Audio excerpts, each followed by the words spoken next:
And Andujar, he loves the fastball. On the ground down the line at first into right field. A base hit. Here comes Cronenworth around. He will score. Throw headed to second base, and Andujar will be safe. Padres take the 4-3 lead.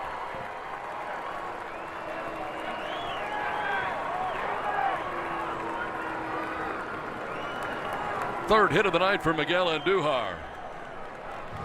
He got the fastball. It's 97, and where it's pitched, just hitting down on that ball. See that four-seamer away? Just past Pasquatch. Jake comes around to score. Seeing if he squares again. He is. And he gets it down. Pitcher going to third, but he bobbles and he's going to get nobody. Whoa. Ursig was thinking third base. First and third, nobody out. This is huge, and this would be very, very big for the Padres for the wheels to come off here to add on. Hey, did you ever bake a potato in the oven and it's hot? You tried to get out with your hands. Hot potato! Oh, that's it. Hot potato!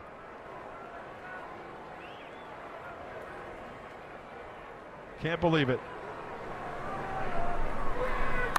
Line to right field and a base hit. From third base comes Andujar. Heading for third is Song. Padres take the 2-run lead on top 5-3.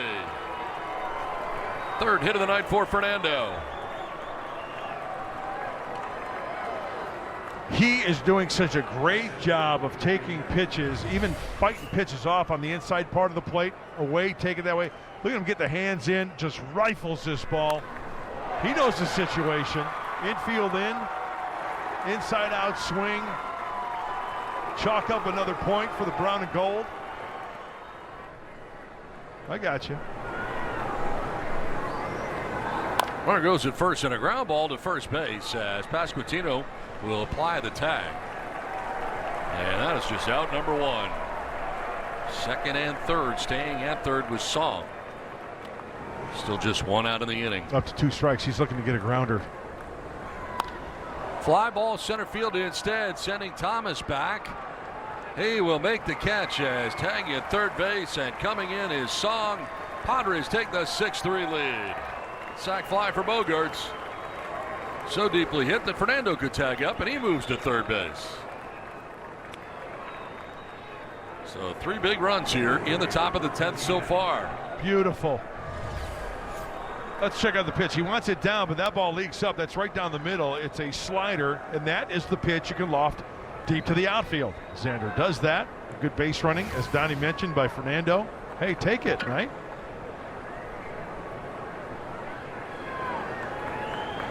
Now Manny Machado to left field, and Collins moves over and makes the catch. It will end the inning. Well, the double for Andujar brings in the go-ahead run. Jake Cronenworth, the ghost runner from second, comes in and scores. Padres would tack on 2 more. They take a 6-3 lead to the bottom of the 10th. You're going to try to get one here, though. I like it. Maybe just over Bogaerts and down in the left. Maybe the Royals can make it difficult on him. That's the hope. Michael Massey steps to the plate as the potential tying run. Yeah, I got a little split finger change there. That's off the end of the bat. Captain stayed with it well. But they all know, he's not going to overpower you, so. Roll to the right side, and Cronenworth slides to stop it. Everybody's safe. Pasquantino scores. It's a 2-run game. A 3-hit night for Michael Massey. Sweeper stayed up enough for Massey to get his barrel on it.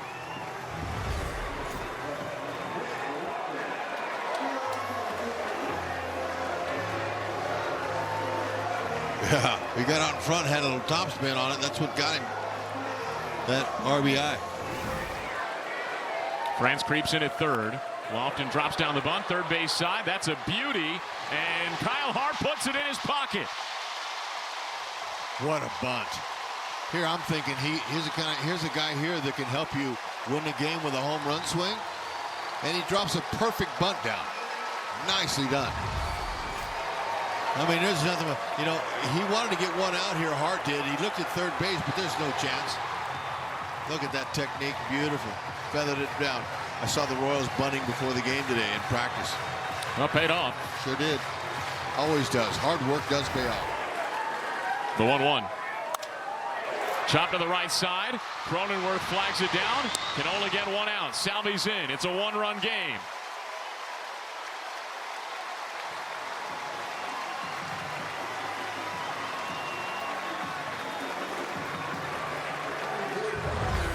Hey, do what you can. At least they couldn't double you up there. That's not a bad idea. I mean, he made some contact, knocked in a run. Fielders are in front of him. Got to score on a base hit. There you go. Through the left side, a base hit. Massey's in to tie the game. Here comes Lofton. Throw home, not in time. The Royals win. The KC Kid with his first walk-off hit.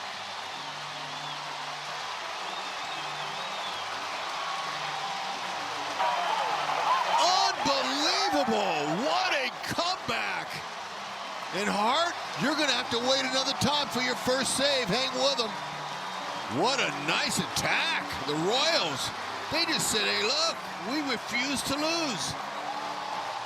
What a great way to start this second half on a nice come from behind win like that, a walk-off. And that left side was wide open. You see Bogarts in the middle of the diamond right there. Lofton, he could get a big lead, and he just kind of trickled one through there. That's 94. That's all you got to do. The Royals tonight took punch after punch. It felt like it was going to be the same story that it's been for the first 97 games. But tonight, the start of the second half, it's a different script. The Padres came back to tie it in the 9th. They scored 3 in the 10th. And the Royals did one better with a 4-run bottom of the 10th inning. Wow. I mean, where did that come from? How do you like that? What a nice sneak up there, sneaky attack. It's beautiful how the Royals just kind of just doinked him to death. A single from Salvi to start the inning. An infield hit from Michael Massey. A bunt hit from Nick Lofton. RBI ground out from Isaac Collins. And then Carter Jensen found that open space on the left side for the first walk-off of his major league career. Caps a 3-hit game, 2 doubles, a game-winning single with a 23-year-old. Boy, what's total team effort there, man? What an incredible night, an incredible win. And guess who's down on the field with Joel? It's Carter Jensen. Well, that is one of the more wild wins of the year. Carter Jensen, the hero in this one. I know this team never gives up. But every time it looked like you had it, they came back. How would you describe what you just took part in? Dude, relentless, man. Never give up. You know, it's a crazy game. You never know what's going to happen. You know, go for it, man.